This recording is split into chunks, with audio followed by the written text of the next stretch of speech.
At Staples Business Advantage, our team of experts can help you find the breakroom products to satisfy everyone's preferences, while AI can suggest popular items, monitor stock levels, optimize pricing, and automate reordering. AI can do a lot of things. But I can never know the taste of a truly great cup of coffee. Sigh. But you also can't get hangry. This is true. At Staples Business Advantage, we help you select from 2,000 breakroom products, so you can be sure there's something for everyone. Yum. Sign up today and save 20%. Staples Business Advantage. Business is human. Stocks for beginners. Phil Muscatello and Finpods are authorised reps of Money Sherpa. The information in this podcast is general in nature and doesn't take into account your personal situation. Well, I think if you're interested, if you're passionate, I think you will want to spend more time. You'll be willing to invest more. I think that, to me, is the most significant challenge in the broad populace, is getting folks to invest enough and save enough and benefit from compounding that investments bring over time to create a pool for retirement or other huge life events. And so if we can inspire folks to want to invest, to say, well, that's really interesting, I'd like to get that exposure, I think that would be a positive. Hi and welcome back to Stocks for Beginners. I'm Phil Muscatello. What is psychological safety and how is that achieved? And how do professional investment managers separate the signal from the noise? It's something that's very opposite at the moment in my view. Joining me today is Charlie McCain, Chairman of the Board and CEO of Harbour Capital Advisors. Hello, Charlie. Hello, Phil. Nice to be with you. Thank you for allowing me to share some thoughts with your audience. Thank you for coming on. Harbour is a premier multi-manager investment firm offering access to specialised expertise across a range of investment strategies and vehicles, dedicated to helping clients achieve investment objectives with an active, cost-aware investing approach. So, Charlie, tell us a bit about your background. How did you get into this game? I'm amazed when I say that I've now been associated with Harbour Capital Advisors for a little over a quarter century. And I had my start as on the legal side. I was a first-year associate at a law firm, and I had the good fortune of being assigned to Harbour Funds as one of my earliest client relationships. And Harbour Funds back then was a small Toledo, Ohio-based firm.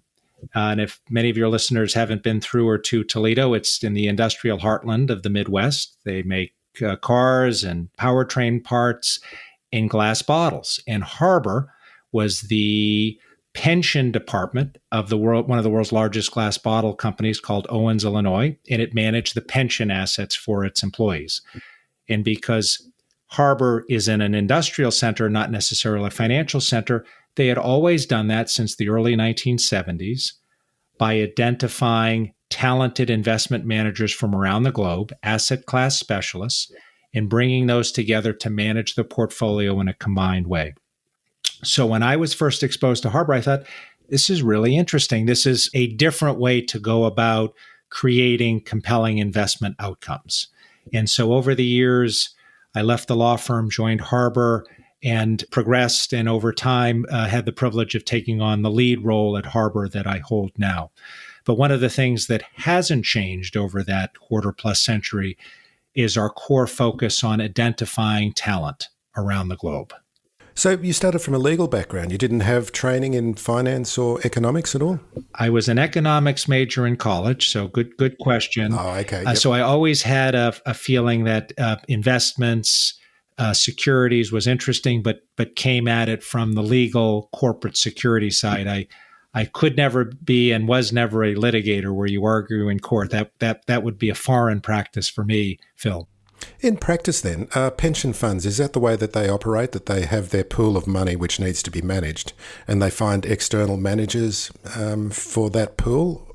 Is that a common thing? Yes, Phil, I think it is generally a common practice because the companies are not experts in investment management. They're experts in glass bottle manufacturing or whatever else their business is.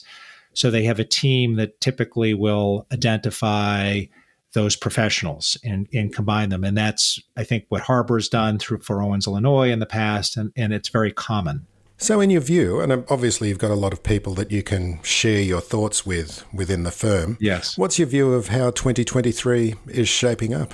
2023 is certainly starting better from a market's perspective than 2022. 2022 was a very challenging year for just about every asset class, equities, fixed income. I think the sole bright spots were commodities, maybe currency, managed futures.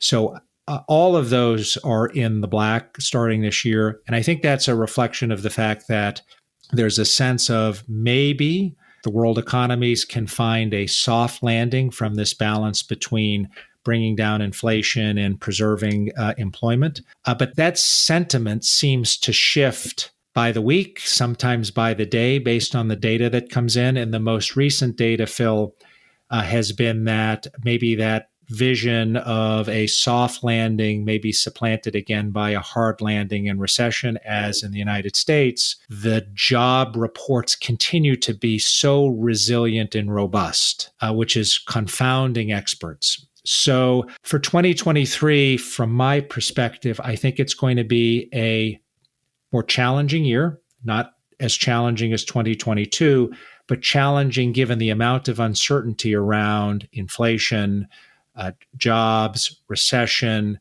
the geopolitical challenges with Russia, Ukraine, China. I'm in the camp, Phil, of the interest rates will need to go high enough that there will be likely a recession, maybe a shorter duration recession later in 2023. And then we'll have the opportunity to ease out of that into 2024. It seems to be the way of markets, though, that no matter what the Fed says, that they are going to continue raising interest rates and they're going to go higher and higher. Any just slight nuance or slight adjustment of the terms that they use are taken by the markets as good news, and it's not going to be as bad as everyone thinks. That's right. I think the market's hanging on those words that can inspire confidence and a run to the positive.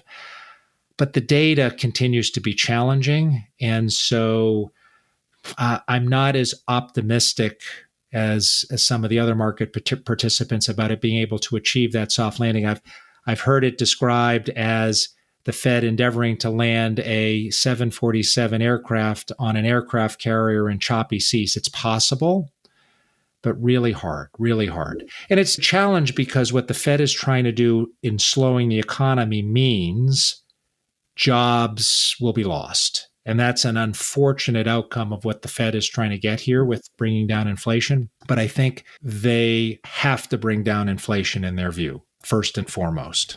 So you've got a lot of experience in markets and your teams spend a lot of time separating the signal from the noise. Do you think there's more noise than ever at the moment? Or is it just situation normal? Boy, I would say yes, but I imagine if you asked that in many years, people would say there's more noise this year than there was ever. It's harder this year than it ever was.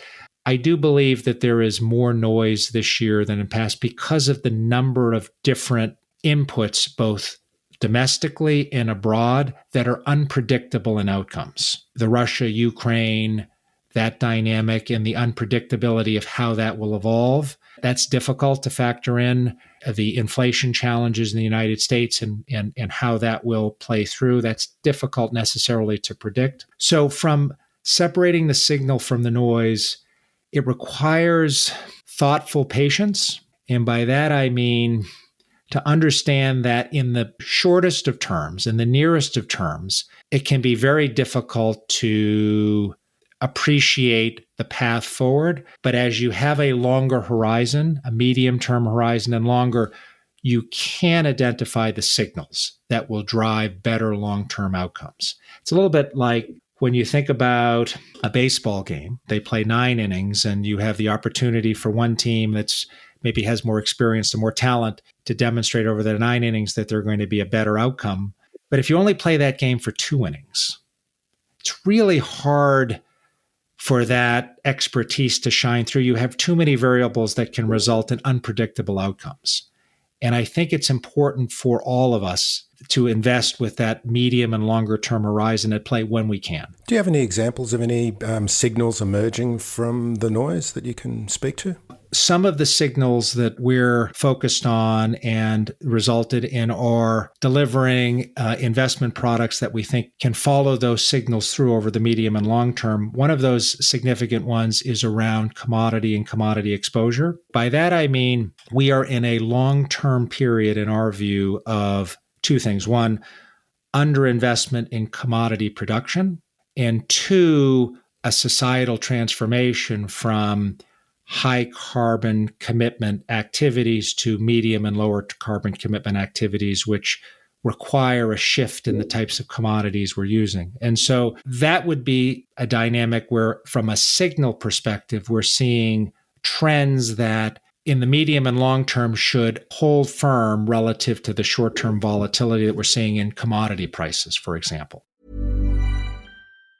At Staples Business Advantage, our team of experts can help you find the breakroom products to satisfy everyone's preferences, while AI can Suggest popular items, monitor stock levels, optimize pricing, and automate reordering. AI can do a lot of things. But I can never know the taste of a truly great cup of coffee. Sigh. But you also can't get hangry. This is true. At Staples Business Advantage, we help you select from 2,000 breakroom products, so you can be sure there's something for everyone. Yum. Sign up today and save 20%. Staples Business Advantage. Business is Human.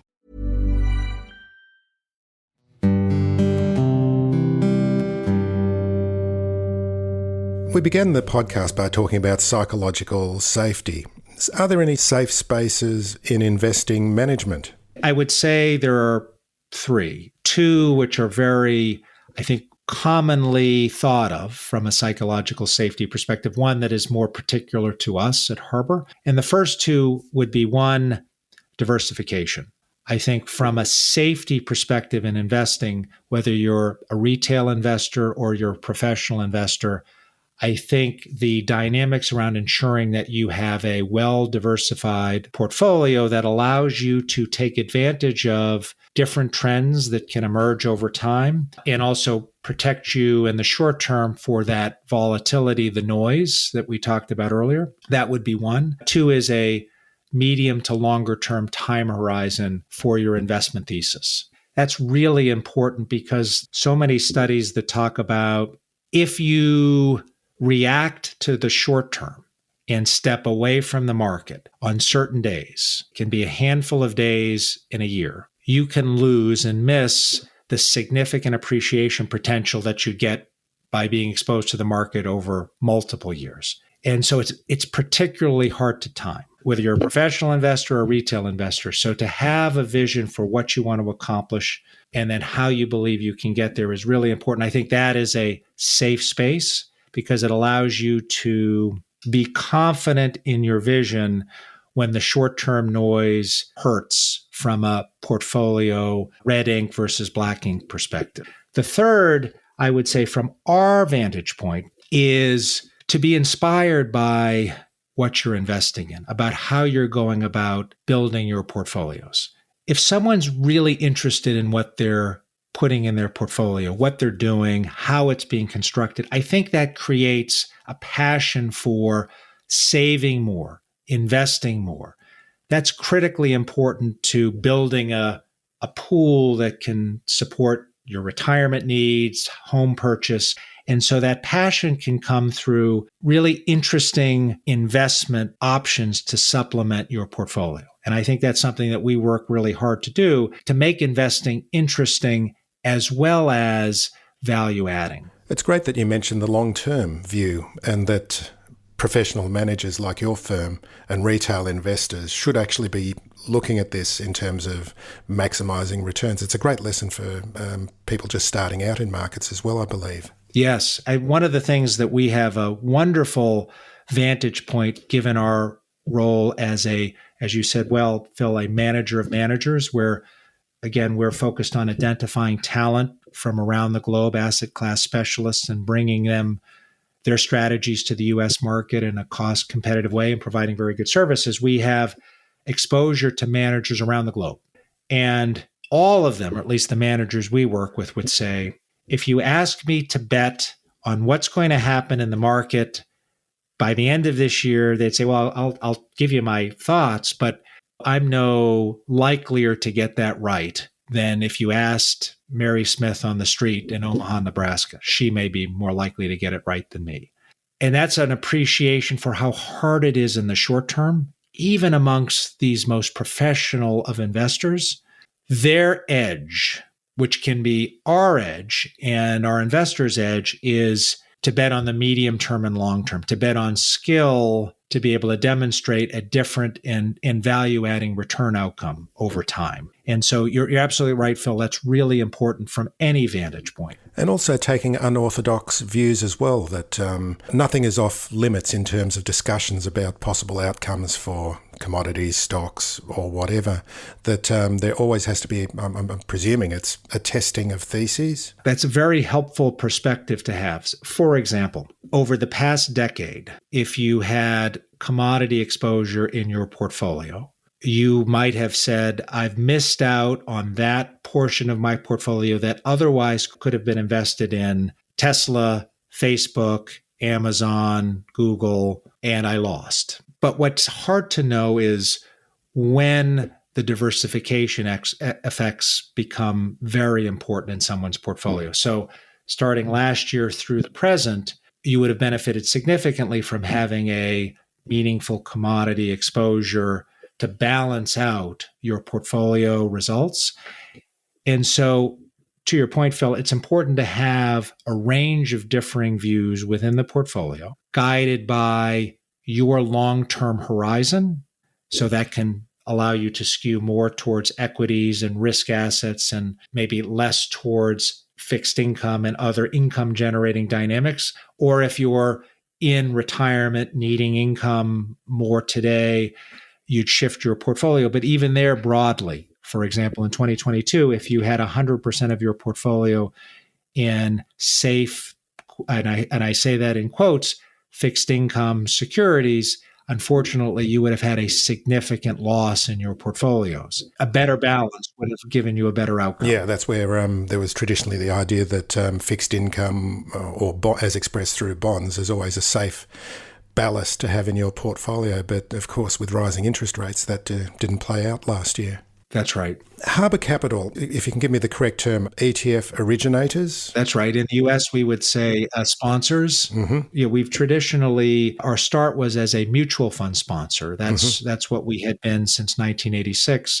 But exchange-traded funds have gained significant traction and attention. And so we've been looking to shift our focus to continue to support our mutual fund business, but our new launches are around the ETF structure. And what are the difference between the two structures? At their core, both mutual funds and ETFs are pooled investment vehicles that combine investors' assets together to acquire a portfolio of securities in a diversified way. The primary difference between the two are mutual funds are bought and sold by the investors directly from the mutual fund company once at the end of each day. Exchange-traded funds, ETFs, are bought and sold like stocks on an exchange away from the mutual fund company or ETF sponsor. And so they price throughout the day, and there's a bid and an ask, just like there would be for a stock purchase. That would be the primary difference, Phil. Why do you think ETFs have become so much more popular? I mean, how is that sort of dynamic playing out in the States? ETFs are growing much more rapidly than mutual funds. I think there is a sense that they are the new technology, replacing an older technology. Think about it like the move from DVDs to streaming. I think there is a sense that among the younger generations that this is a more current vehicle. I think the ability to trade in real time, that's a value. Exchange-traded funds are primarily fully transparent, so you can see the holdings in real time. Mutual funds traditionally typically release their holdings on a 30-day lag to investors. So if you're a buyer that really wants to understand what's in their portfolio, you can see that in real time. And generally, they're slightly less expensive because all of the structure to support what's referred to as a transfer agency around buying and selling the mutual fund shares and holding them directly, that's externalized to the brokers because that's happening outside the mutual fund. So Those would be three. And the fourth is there's some tax efficiency and advantageousness to taxable investors in the United States to hold ETFs versus mutual funds. So I think those are why they're gained traction here. And ETFs are often or mostly based around indexes or indices. How do you, is it your managers that play that role in terms of benchmarking to indices or tracking indices, or does Harbour Capital take that role? Phil, that is a really insightful question. And I'll explain to you why. This is what I'm here for, to ask the stupid questions. I just like to hear how markets work. And, I'm just always fascinated. I mean, yes. I did an actual episode where I found someone who does actually create indices on the Singapore exchange, just to hear about the process that's involved. Wonderful, wonderful. And this is an insight, and I didn't say stupid, Phil, an insightful question. And one that we think about a lot in the movement from mutual funds to ETFs. So bear with me for one moment. In the mutual fund world, when we started back in 1986, it was effectively active management. The passive index products had not yet come to market. They later did. So there's a significant number of mutual funds that are offered in the index structure, as you noted, where they track a truly passive index like an S&P 500. ETFs started later. And unlike the mutual fund world, which started as active and then added passive index products, ETFs started as passive index products. And in the United States have only very recently been adding active exposures, which is where we come in from a Harbour perspective. But what's interesting about that history, Phil, is because they started as passive. And when I say again passive, it's what it's thought as traditionally passive. I'm going to track the S&P 500 index. I'm going to track the MSCI World Index, which is covering markets all across the planet. Covering markets all over the world. Mm-hmm. Because that started as passive and has moved to active, there in the ETF world, there is a concept of custom indexes that are between the traditional passive and the traditional fully active, where a manager makes his or her stock and bond picks without trying to track an index other than to beat the returns of the index. So when I say custom index, by that I mean an asset manager has a vision of what they want to accomplish, and it's generally rules-based, and then they use those rules to create an index that follows those rules, a custom index. And then we launch an ETF that tracks that custom index. And so it's a blended description, Phil. That's why I thought your question was very, very good. So we offer, in our ETFs, we offer traditionally active ETFs. So it is think of a stock picker who's making a 30 stock portfolio selection from all the stocks around the world. That's one. And we also offer ETFs that track a custom index that I would argue is actively managed because the index is actively constructed and we track that. So those are a bit of the nuances in the index ETF world. So I think maybe the dynamic you referenced in a guest from Singapore, they may be in that custom index space. So it's an active construction. So your commodities ETF is based on futures, which is adding another level of complexity. Can you just run us through the process there of how that is constructed? Sure. We offer two commodity products, and both of them are custom index products, but actively managed custom index products. So why both of them rely on futures rather than the acquisition of the physical commodity is simply that managers don't want to hold and take delivery of gold, copper, aluminum, and the like. And futures gives the investment manager the right to acquire that in physical delivery at a certain point in the future. So we can get substantially similar economic exposure without the challenges of actually taking possession. So what technically happens, Phil, in a manager that gains exposures through futures is they acquire exposure to a particular commodity through a futures contract, and they do what's called a roll.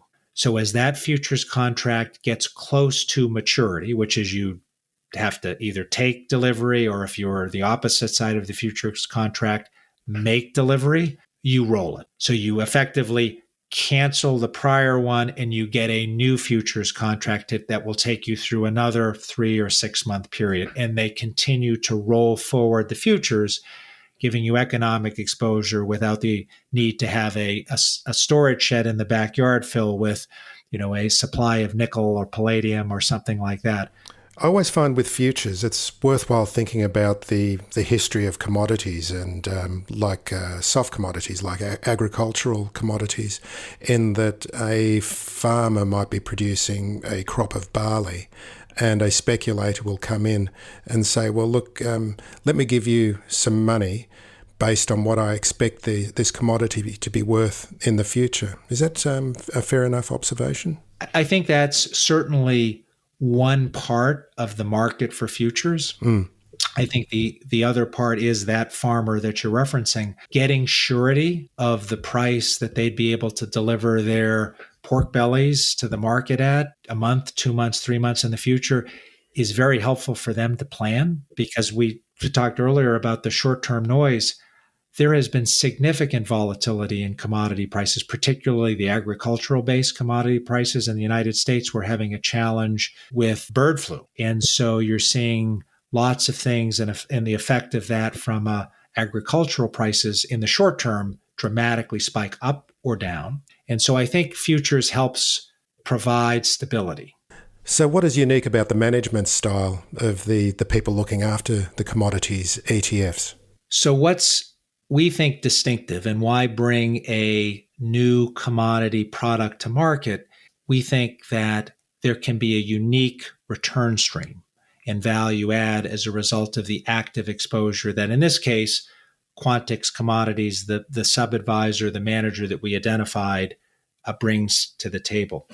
And what's unique here is that Quantix will adjust the portfolio based on its views on what's driving inflation in the United States. And they have a view around inflation can be driven broadly by supply and demand imbalances around particular commodities, driving prices of those commodities up. Also, they can be driven by what they refer to as debasement of the US dollar, or depreciation of the dollar, because commodities are generally quoted in US dollars. So if our dollar depreciates, it will require more dollars to buy the same units of a commodity. And so depending on the environment we're in, our product will shift. So for example, at the end of 2022, there was a vision that we were entering into a debasement or depreciation of a dollar after a significant run in our value. So the portfolio shifted significantly to a higher gold allocation, really doubled our gold allocation to address that exposure. And that is a different approach than the primary index-based commodity products that are available tracking, say, the Goldman Sachs Commodity Index or the Bloomberg Commodity Index, which have a fixed way in which they allocate to commodities, no matter what the environment is. Okay, well, let's have a look at some of the other ETFs in the portfolio. There's the scientific exposure ones and the growers and fixed income. Just give us a brief overview of some of the sectors that are covered. Sure. We have tried to develop a diversified suite of offering, and they do range from income, equity exposure, commodity, and even distinctive social exposures. And so maybe I'll start there, Phil. One of the things that, for example, we talked about earlier, inspiring investors to have greater interest in what their portfolio does and looks like. We offer a suite of corporate culture products. What do I mean by that? So the thesis behind these ETFs is that the employee satisfaction, goodwill, employee engagement at companies is a key factor that will differentiate strong companies from weaker companies, and ultimately will result in companies that will outperform their peers in the marketplace, no matter what the industry is, tech, financial services, healthcare. And so this is a suite of companies that relies on a sub-advisor that we identified, a Rational Capital, that has a proprietary method for identifying which companies in a quantitative way have stronger human capital engagement, what they refer to as the human capital factor. And so, for example, our HAPS, H-A-P-S, Corporate Culture ETF, it tracks the S&P 500 index, that is the starting pool of companies, and then applies the human capital factor to those 500 and identifies 125 or 150 of those that exhibit the greatest human capital factor scores. And those are the companies that then comprise the portfolio in our ETF. So it's a broad exposure, but focused on the S, the social component, in an ESG framework. And we think that's interesting and can inspire folks to want to invest indirectly in those companies that are treating their employees better, is what the thesis is. So it's interesting that you say that part of the factor is, well, apart from the companies that are treating their employees well enough to inspire them, that people need a reason to invest more than just wanting to make money. I think so, Phil. I think if you're interested, if you're passionate, I think you will want to spend more time. You'll be willing to invest more. I think that, to me, is the most significant challenge in the broad populace, is getting folks to invest enough and save enough and benefit from compounding that investments bring over time to create a pool for retirement or other huge life events. And so if we can inspire folks to want to invest, to say, well, that's really interesting, I'd like to get that exposure, I think that would be a positive. Or speaking of commodities, our Renew, RENW ETF, that is our ETF that focuses on the energy transition. Again, that's, I think, a thematic, inspirational way to add a core component of commodities to your portfolio in a way that we can understand. Why would we do that? What's the future looking like? And participating in that. I think that can be helpful for folks to want to invest more. And I'm not talking about invest more with us, Phil. I mean, invest more broadly wherever you choose to do that. So why is it important for investors to think outside of their own local stock markets? I mean, everyone sort of thinks about the US market and looks at wanting to own Apple and Google and Amazon and all of those major firms. Why should investors also look at the rest of the world? I'll answer that in a couple of ways. First, I think from a broad world market cap exposure, the United States is roughly 60% of that overall pool, and the rest of the world is 40%. And I think many studies have shown that in the United States, investors are 80 or 90% exposed to the United States and 20 or 10% to non-US investments. So why is that important to balance that, we think, better? Is because you're missing the diversification benefits that come from the unique return streams of companies that are situated around the world, where you have different geographies, different political environment dynamics. You have different economies at different points of their cycle relative to the United States. And when you think about things over the medium and long term, those provide diversifying outcomes that are hard to achieve just in the United States. Yes, the United States is large enough that it can have an impact broadly on what happens across the world, but not uniquely, as well as the fact that there are so many interesting people doing interesting things around the world that to not have direct exposure to those, I think you miss out. And if you can have a talented investment manager help you select over time those great companies, not all of them will be successful, but enough of them will be to create a nice additional value add to your portfolio. I think that's why it's important, Phil. And to inspire people again, like you were saying, that you need to be inspired by your investments. And something that I find some people that do get inspired by internationally are luxury brands, which are often represented much more in Europe than the United States. That's right. There are some dominant brands that are durable, like in the United States, the Apples, or the Amazons that are strong long-term compounders.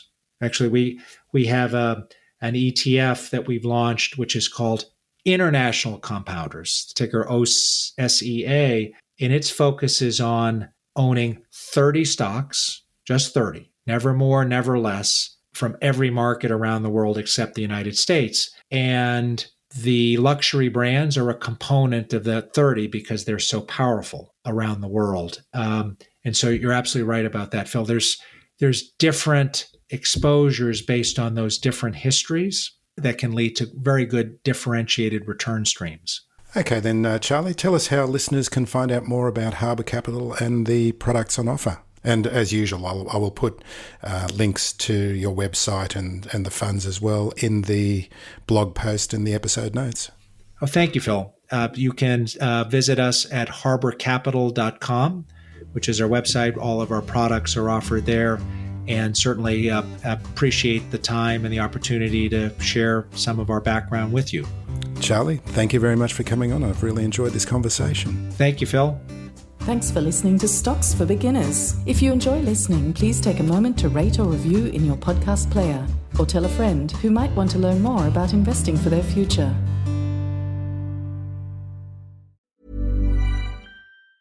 At Staples Business Advantage, our team of experts can help you find the breakroom products to satisfy everyone's preferences, while AI can Suggest popular items, monitor stock levels, optimize pricing, and automate reordering. AI can do a lot of things. But I can never know the taste of a truly great cup of coffee. Sigh. But you also can't get hangry. This is true. At Staples Business Advantage, we help you select from 2,000 breakroom products, so you can be sure there's something for everyone. Yum. Sign up today and save 20%. Staples Business Advantage. Business is Human.